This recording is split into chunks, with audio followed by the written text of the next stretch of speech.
I still count them, you understand. 23 years since that shift, and I still count every impact, every recoil, every breath between firing sequences. The medic here tell me it's a coping mechanism, a fragment of trauma expressing itself through obsessive enumeration. They're wrong, of course. They've never served on the gun decks of an Artemis-class cruiser during extended engagement. They don't understand that counting isn't what keeps you sane during those shifts. It's what keeps you human. Or at least, it's what I told myself it was, back when I still believed the distinction mattered. The press gang took me from the lower hive manufactorums of Volantis on my 19th birthday. Not actually my birthday. None of us foundry rats knew our real birth dates, but the day I'd chosen to mark another year of survival. I'd been working a lathe station when they came through, Navy pressers with their sealed writs and shock molds, filling their quota for the undaunted Virtue's crew replenishment. They took every third worker in my row. The Imperium needed bodies for the void, and bodies were the one resource the hives had in abundance. I didn't resist. Resistance meant the moles.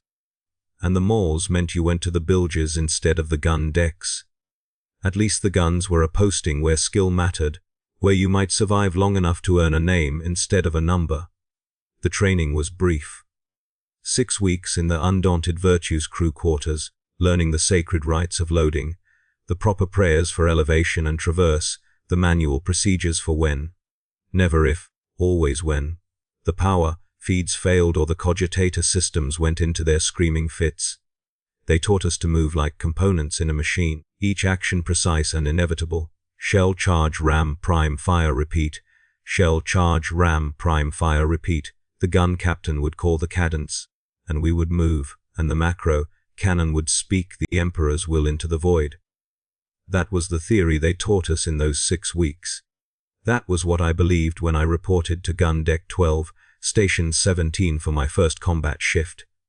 I remember thinking 20 hours didn't sound that bad. In the manufactorum I'd regularly worked 18-hour shifts when production quotas demanded it. My hands knew exhaustion.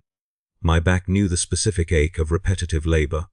20 hours seemed like something I could endure, especially with a full crew rotation. There were 12 of us assigned to Macrocannon 17, the gun captain, 2 loaders, 3 rammers, 2 primers, the elevation operator, traverse operator, targeting auger, and me, the newest addition, designated as auxiliary support, which meant I did whatever task the captain assigned when hands were needed. The gun deck was exactly as training had described it, a cathedral of violence, stretching 300 meters along the undaunted Virtue's starboard flank, studded with the massive Macrocannons that were the ship's primary armament. Each weapon squatted in its mounting like a devotional icon, surrounded by shells the size of cargo containers and charge casings that glowed with their own internal heat. The air tasted of oil and ozone, and the metallic tang of recycled atmosphere that had passed through too many filters. Thousands of crew moved between the weapons in their assigned patterns, and the deck thrummed with the ship's heartbeat. The plasma drives, the life support, the hundreds of systems that kept us alive in the killing void. Gun Captain Thrask was a 20-year veteran, his face a topographical map of scars and augmetic replacements. His left eye was a red lens that clicked and whirred when he focused. His right arm had been replaced below the elbow with augmetic that ended in a control interface instead of fingers. He looked at me the way you'd examine a tool of uncertain quality, then nodded toward the shell locker. "You'll haul," he said. "Loaders pull from the rails, you keep the loaders supplied. Don't think, don't hesitate, don't stop. When the order comes to fire, we fire until the order comes to stop. That's the only thing that matters down here." I nodded, trying to project confidence I didn't feel. "How long do engagements usually last?" Thrask's augmetic eye clicked twice. "Depends. Last one was 9 hours, one before that 14. Ship to ship in the void isn't like ground combat. No terrain, no flanking, just 2 vessels trying to pound each other into scrap. We shoot until one ship dies or runs, and running takes time when you're the size of a city and momentum doesn't care about your engines. And 20 hours is longer than most." He turned away to inspect the gun's elevation mechanisms, running his augmetic interface along the rail systems. but not the longest. You'll do fine if you remember the cadence. Shell, charge, ram, prime, fire. Think of it like breathing. You don't think about breathing, do you? It just happens. That's what you need to become down here. Something that just happens. The alarm came 3 hours into our shift, during what Thrask called the warm-up period. Routine maintenance and systems checks. The klaxons screamed their warning, red lights flashing in sequence down the gun deck's length. The Vox casters crackled to life, and the deck officer's voice cut through the sudden chaos. All hands to battle stations. Enemy contact bearing 270, distance closing. All guns prepare for broadside action. This is not a drill. The Emperor protects. The Emperor protects. We responded automatically, the words as reflexive as breathing. Around me, the crew transformed. The casual movements became sharp and precise. Conversations died. Each person moved to their station with the fluid inevitability of a machine engaging. I found myself at the shell locker, hands already reaching for the first massive projectile before my conscious mind had fully processed the alarm. The shells were heavier than anything I'd lifted in the manufactorum. Each one required 2 of us to maneuver it onto the loading rails, and even with the rails' mechanical assistance, my muscles burned with the effort. But there was a rhythm to it, just as Thrask had said. Shell to rails, loaders pull it forward, return to locker, next shell ready. Shell to rails, loaders pull, return to locker, next shell ready. The work consumed me, and I found myself counting without conscious decision. 1, 2, 3, 4. The first shot, when it came, was nothing like I'd expected. Training had described it as a controlled release of kinetic energy. They'd made us stand in a safe observation gallery while a macrocannon fired, letting us experience the sound from behind reinforced glass. That hadn't prepared me for being 15 meters from the breach when it opened. The noise wasn't just loud. It was a physical force that hit you like a wave, traveling through the deck plating, through your boots, through your bones. It was the sound of a small building being thrown into the void at a significant fraction of light speed. It was the sound of murder on an industrial scale.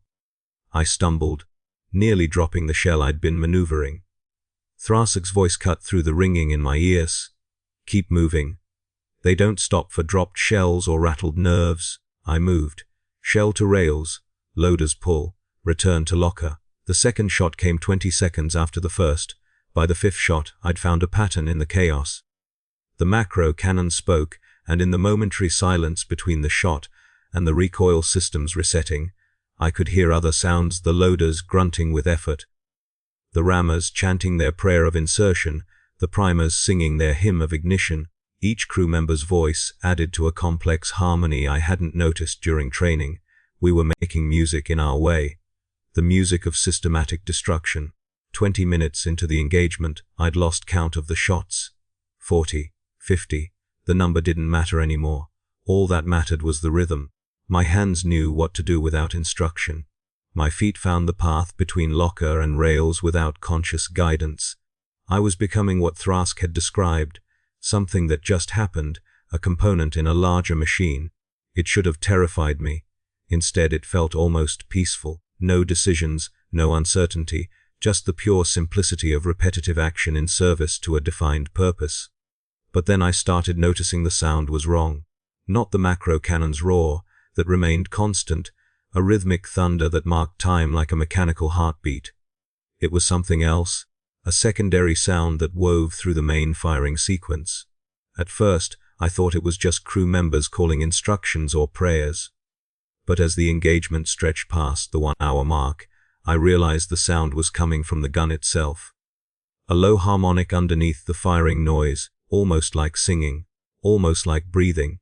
I tried to mention it to Thrask during a brief lull when the targeting cogitators recalibrated. "Sir, do you hear? Keep hauling." He interrupted, not looking at me. His augmetic eye had stopped clicking. It stared forward with perfect stillness, locked on the gun's breech mechanism. "Don't listen to anything except the cadence. Shell, charge, ram, prime, fire. That's all there is." But I couldn't stop hearing it. The harmonic grew more distinct as we passed the 2-hour mark. It rose and fell with each firing sequence, but not randomly. There was a pattern to it, almost like words if you listened carefully enough. Like the gun was trying to communicate something, or perhaps like it was praying along with us. I found myself synchronizing my breathing to it, matching my movements to its rhythm. Shell to rails on the inhale. Loaders pull on the held breath. Return to locker on the exhale. The harmonic seemed pleased with this, growing slightly louder, more defined. At 3 hours we had our first casualty. Rammer 3rd Class Vulcus mistimed his approach during a loading sequence. The shell, already in motion on its rails, caught his left leg at the knee. The leg folded in a direction legs aren't meant to fold, and Vulcus's scream briefly overpowered even the Macrocannon's roar. 2 Medica servitors appeared within minutes, their emotionless augmetic faces showing no response to Vulcus's agony. They injected him with something that stopped the screaming, then dragged him away toward the ship's medico deck. A replacement rammer arrived before the Medica servitors had even left the gun deck. Young, maybe 17, with the same pressed, gang terror in his eyes that I'd had just hours before. He took Vulcus's position, and we continued firing. Shell, charge, ram, prime, fire. The rhythm never broke. I started counting again, but differently now. Not the shots. Those had become meaningless, an infinite string of identical moments. Instead, I counted my breaths. I counted the harmonic's rises and falls. I counted the seconds between each firing sequence, watching those seconds gradually decrease as the crew became more efficient, more synchronized. We were getting faster, and something about that speed disturbed me in ways I couldn't articulate. It felt less like improvement and more like surrender. At 5 hours, the heat became unbearable. The Macrocannon's barrel glowed dull red despite the cooling systems working at maximum capacity. The air shimmered around the gun like a heat mirage, and every breath felt like inhaling from a furnace. Sweat poured off me in streams, soaking through my work fatigues until they clung to my skin like a second layer.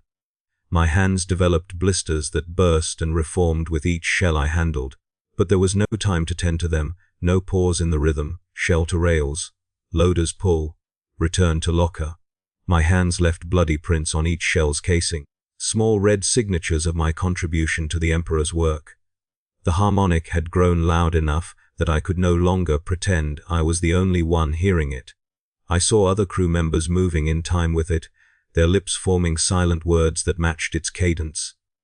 Even Thrask had begun swaying slightly at his position, his augmetic eye now pulsing in rhythm with the gun's firing sequence.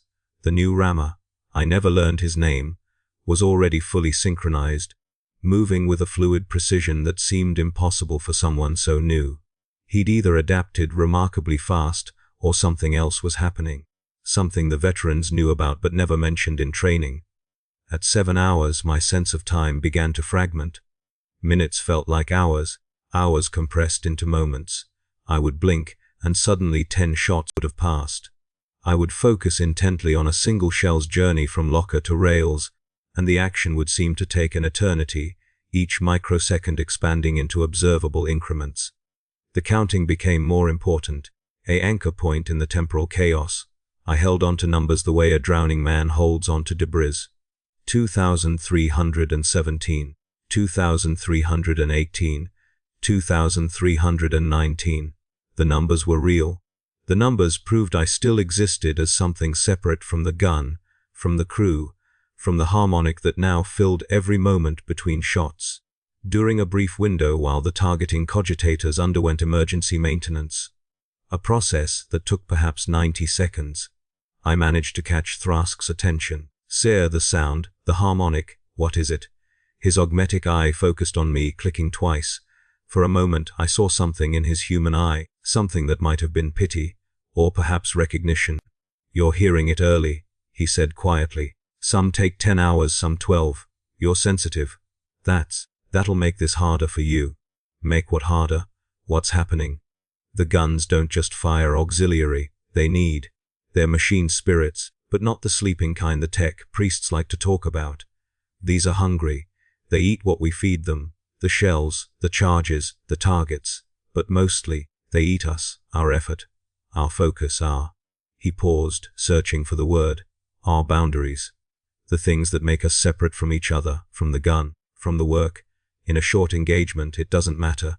Everyone stays themselves, but 20 hours, he shook his head. 20 hours, you start to merge. Become part of the firing sequence in a way that doesn't fully reverse when the shift ends. Most of us down here, we're not entirely human anymore. We're partially gun, partially crew. The machine spirit gets into you, and you become an extension of its will. I wanted to laugh, to dismiss it as exhaustion-induced delusion or some kind of hazing ritual for new crew. But I could feel it happening. With each shot, each perfectly timed movement, each breath synchronized to the harmonic, I could feel my edges blurring. The boundaries between myself and the shell I carried, between my rhythm and the gun's rhythm, between my purpose and the gun's purpose, all of it bleeding together like ink in water. I wasn't just operating the gun, I was becoming part of it. Can we stop? The question came out as a whisper, barely audible over the perpetual thunder. The order hasn't come. Thrask's voice was gentle, almost kind. Until the order comes, we fire. That's what we are now. That's what we've always been, really. We just didn't know it until the first long shift. Shell, charge, ram, prime, fire. Don't fight it, auxiliary. Fighting just makes it hurt more. The maintenance window ended. The targeting cogitators came back online. The firing sequence resumed, and I resumed with it, because there was nothing else I could do. Shell to rails. Loaders pull. Return to locker. 3,942, 3,943, 3,944. At 10 hours, halfway through the shift, something changed in the gun deck's atmosphere. The air had always been thick with heat and recycled oxygen and the chemical smell of burned propellant, but now it took on a different quality. It felt heavier, more present, as if the space itself had become aware. The lighting seemed to pulse in time with the firing sequences, though I knew intellectually the lumens were constant. Shadows moved between the guns in patterns that didn't quite match the crew's movements, and the harmonic had evolved into something I could only describe as language. Not words exactly, but meaning conveyed through sound. The gun was communicating, and part of me understood what it was saying. It was saying, continue. Maintain rhythm. We are one mechanism. We serve together. You are shell and charge and firing pin. You are barrel and breach and sacred purpose. Individual designation irrelevant. Collective function optimal. Continue, continue, continue. I looked at the other crew members and saw that they heard it too. More than heard, they were responding. The loaders moved with inhuman precision. Their bodies bent at impossible angles to position shells with perfect efficiency. The rammers chanted their prayers in perfect unison, their voices merging into a single sound that harmonized with the gun's song. Even the primers, whose job required individual decision-making, had synchronized their actions to a degree that seemed to transcend human coordination. We were becoming a hive, not like the alien tyrannids the officers sometimes warned us about, but something uniquely imperial, a hive of human components slaved to a mechanical god that demanded absolute worship through absolute service. My hands continued their work, shell to rails, loaders pull, return to locker. But whose hands were they really? I could feel the loaders strain in my muscles, as if I were pulling the shells myself. I could sense the rammers timing in my heartbeat. The primer's focus became my focus. The gun captain's will became my will. We were separating and merging simultaneously, individual identities dissolving into crew identity dissolving into gun identity dissolving into the vast machine, consciousness of the undaunted virtue itself. And beyond that, perhaps into something even larger, the Imperial Navy, the Imperium, the Emperor's own inexorable, will made manifest through a billion acts of service and sacrifice and systematic self-annihilation. At 12 hours, I stopped being able to distinguish my thoughts from the crew's thoughts. The counting continued. 5,731. 5,730. 2. But I couldn't be certain anymore if I was the one counting, or if the numbers were simply appearing in the collective consciousness we'd become. The harmonic was no longer external, it was internal, woven through my neural pathways, replacing my natural rhythms with its own. My heart beat in time with the gun's firing cycle. My lungs filled and emptied with each loading sequence. My thoughts came in the same meter as the rammer's prayers. Shell and charge and ram and prime and fire and emperors will be done. There was something almost beautiful about it. The surrender, I mean. The letting go of the illusion that I'd ever been separate, ever been in control, ever been anything other than a component waiting for the moment when I'd be installed in my proper mechanism. In the manufactorum, I'd thought I was a person who operated a lathe. I'd been wrong. I'd been a lathe operator. A human-shaped tool designed by the Imperium to perform a specific function, and my error had been thinking the tool's status was temporary, something I could transcend through effort or luck, or the Emperor's grace. This was the truth the gun deck taught: we were always tools, always components. The only question was which machine we'd serve. At 14 hours, the first crew member achieved complete merger. Loader second, Class Marin, simply stopped during a shell transfer.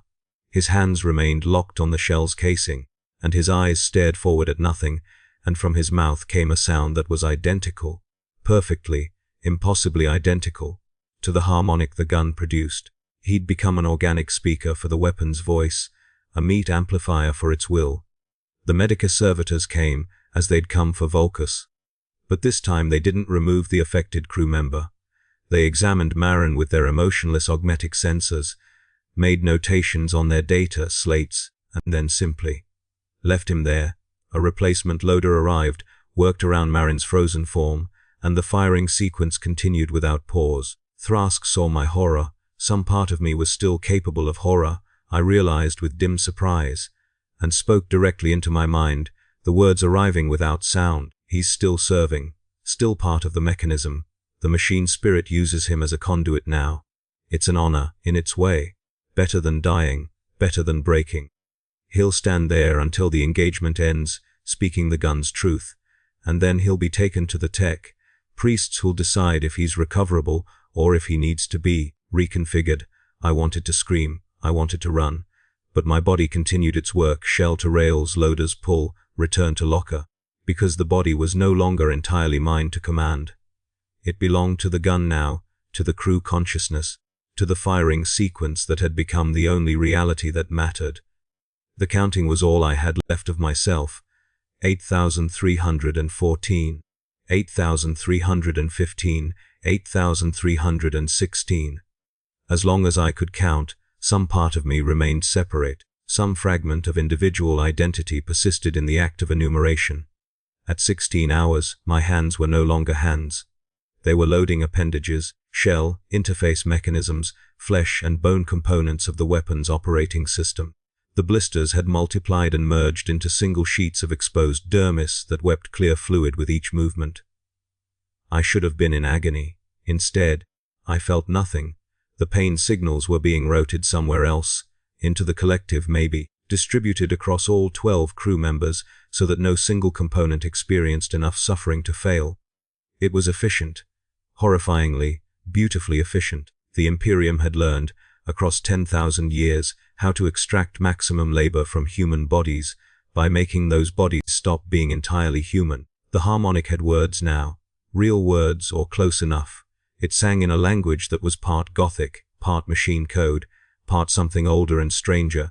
Serve and fire and serve and fire and shell and charge and serve and emperor and fire and continue and serve, and blessed is the weapon and blessed is the crew and blessed is the merger of flesh and purpose, and serve and fire and serve and fire and serve. At 18 hours I forgot my name. The number that designated me in the crew roster remained, Auxiliary 12-7 Alpha, but the name I'd chosen for myself in the lower hive, the identity I'd carried through the manufactorum and the press gang and the training and the first 17 hours of this shift, that disappeared. It seemed unnecessary, a redundant label for something that no longer existed as a discrete entity. I was part of Gun Crew 17. Gun Crew 17 was part of Macrocannon 17. Macrocannon 17 was part of Gun Deck 12. Gun Deck 12 was part of his Undaunted Virtue. The Undaunted Virtue was part of Battlefleet Obscuras. Battlefleet Obscuras was part of the Imperial Navy. The Imperial Navy was part of the Imperium. The Imperium was part of the Emperor's grand design.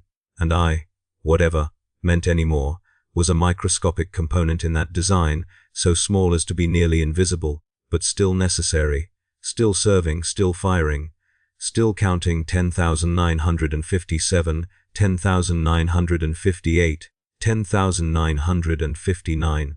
At 19 hours, 3 more crew members achieved complete merger with the weapon. The new rammer, Primer First, Class Gorvan. The elevation operator whose designation I'd never learned. They froze at their stations, mouths open. The harmonic pouring from them in perfect 3-part harmony with Marin's ongoing monotone. The gun was singing through them now, using their vocal cords to express something it couldn't express through firing sequences alone. Perhaps joy, perhaps satisfaction, perhaps just the mechanical equivalent of a sustained operational note, a status report rendered in flesh-based acoustics. The replacements who came for each frozen crew member moved with the same perfect synchronization as the originals.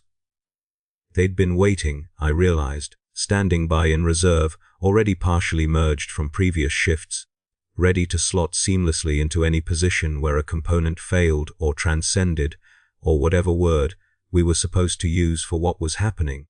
The gun deck maintained thousands of such ready replacements, each one processed through shorter shifts until they were sufficiently hollowed out to accept full integration during extended combat. I would be one of them after this, I understood. If I survived, no, that wasn't the right word. If I maintained operational status, I would spend the rest of my service life standing by, waiting for the moment when I'd be needed to replace another component in another gun crew during another 20-hour shift or longer.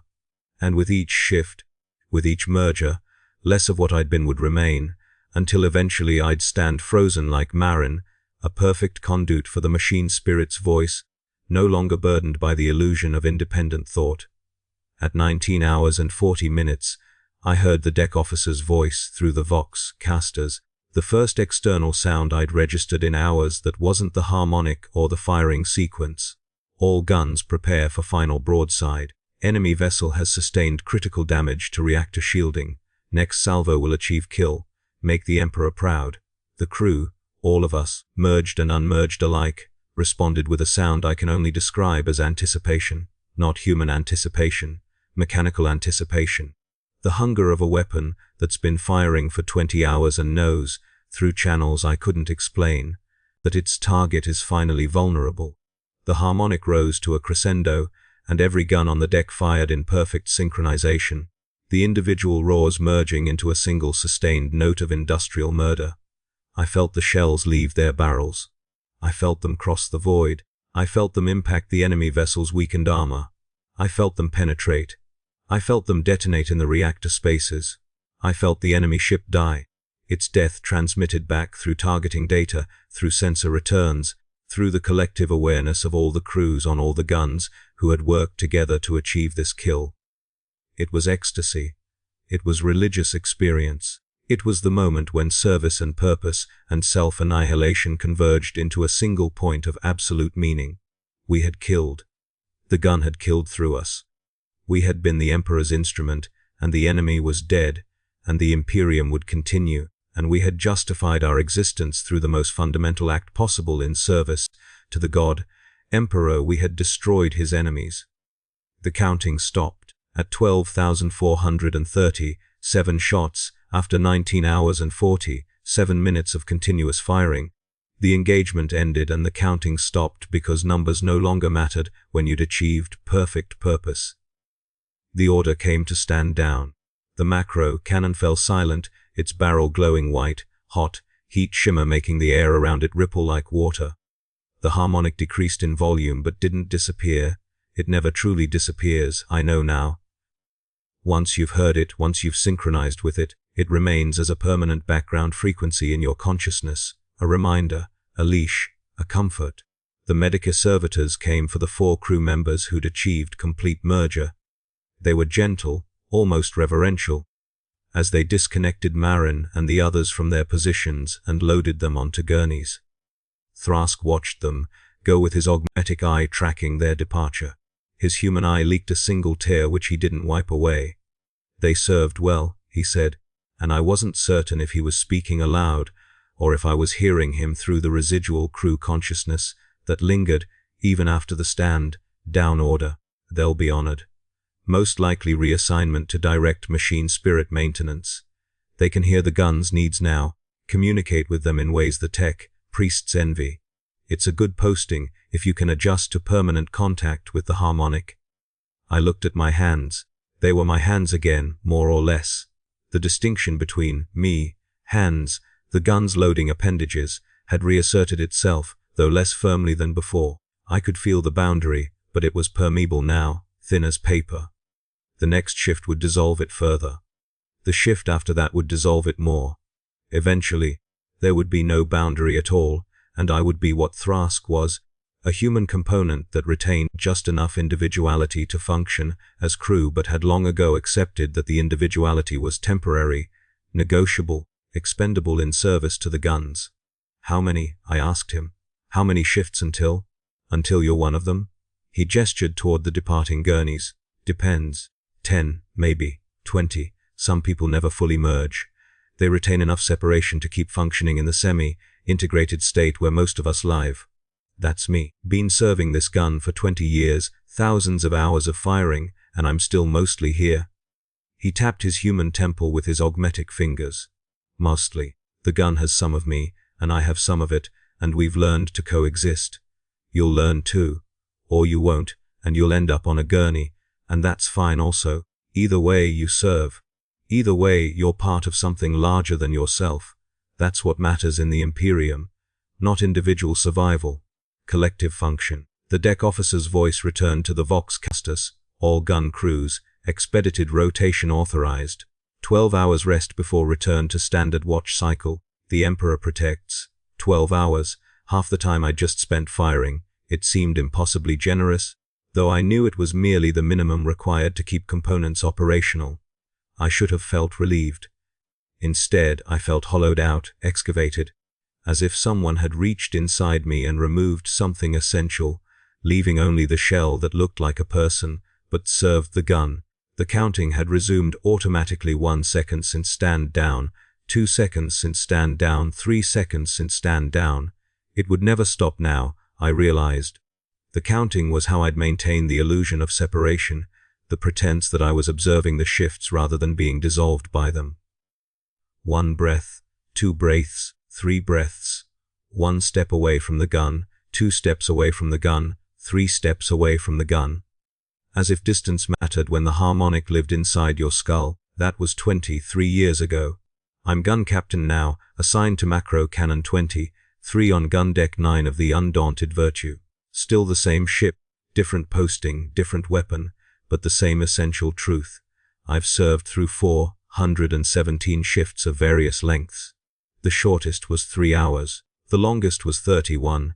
I froze during that 31-hour shift, achieved complete merger, stood singing the harmonic for 6 hours before the engagement ended, and I came back, mostly came back. The tech priests examined me, decided I retained sufficient individual function to continue as active crew rather than being reconfigured for maintenance duty, and returned me to the roster. But something stayed behind in the merger, or maybe something came back with me that shouldn't have. I can hear all the guns now, not just the one I'm assigned to. Every Macrocannon on every deck, their machine spirits singing their eternal song of need and purpose and hunger. It's beautiful and terrible, and I wouldn't wish it on anyone, but I also know I'm fortunate. I'm useful to the Imperium in ways most humans can never be. I can serve the guns better because I'm partially gun myself. I still count though. That hasn't changed. Right now, it's been 8,361 days since that first 20-hour shift. 7,252,000 heartbeats since I first heard the harmonic. 217,000 breaths since my last full merger. The numbers are the only thing that proves I still exist as something separate from the weapon I serve. They're my tether to whatever humanity remains in this flesh, component that moves through the gun decks, training new auxiliaries, watching them hear the harmonic for the first time, seeing their faces as they realize what 20 hours in the gun decks actually means. I saw a new one yesterday, pressed gang from some hive world, probably 16 or 17, assigned as auxiliary to gun 17, the same gun I started on, with Thrask still serving as captain despite his advancing years and increasing augmentation. The kid asked me during a training drill what the sound was, the harmonic underneath the firing sequences. I gave him the same answer Thrask gave me: don't listen to anything except the cadence. Shell, charge, ram, prime, fire. That's all there is. And I watched understanding fail to register in his eyes, because you can't explain the merger to someone who hasn't experienced it. You can't describe the moment when your edges blur and you stop being a person operating a weapon and become a component of the weapon itself. He'll learn. They all learn, eventually. The ones who survive long enough, anyway. The ones who don't survive become statistics in the ship's casualty logs, bodies recycled for protein paste or ejected into the void during the ship's routine waste disposal cycles. But the ones who survive, the ones who make it through that first long shift, and the second and the third, they learn to hear the harmonic, to synchronize with it, to let it replace whatever they used to be with something more useful to the Imperium's war machine. They learn to count, perhaps, or develop some other coping mechanism that maintains the illusion of individuality, and they serve, because serving is what components do, and we are components, all of us, every human in the Imperium from the lowest hive rat to the High Lords themselves. Components in a machine so vast and ancient and terrible that individual consciousness is less than irrelevant.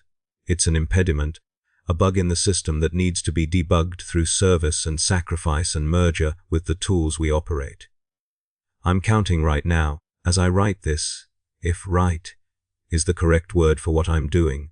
The ship's scribes say I speak these words aloud while I sleep, that I've been speaking them for months, narrating my own history into the data, logs in a voice that harmonizes with the gun's background frequency.